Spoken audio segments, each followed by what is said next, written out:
আসসালামু আলাইকুম রহমতুল্লাহ বারাকাতুহু। প্রিয় মুসলিম ভাই সব, আমি মাওলানা ফরিদউদ্দিন আল মোবারক বলতেছি।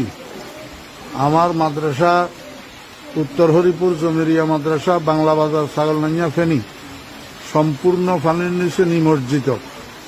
মাদ্রাসার টিন সেট ঘরগুলা দেখতেছেন আপনারা, সম্পূর্ণ পানির নিচে, এবং রান্নাঘর পানির নিচে, মসজিদের ভবন এবং মাদ্রাসার ভবন নিচতলার প্রায় 65 পানির নিচে।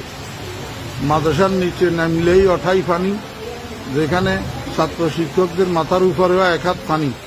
এমতো অবস্থায় আমাদের খাওয়া দাওয়া, পায়খানা প্রস্রাব অসুবিধা হইতেছে, খাওয়ার পানির অসুবিধা হইতেছে। আপনারা দেখেন, এই শতাধিক ছাত্র শিক্ষক মাদ্রাসায় পানিবন্দী হইয়া রয়েছে। এই অবস্থায় হৃদয়বান মুসলমান ভাইদের এবং বিভিন্ন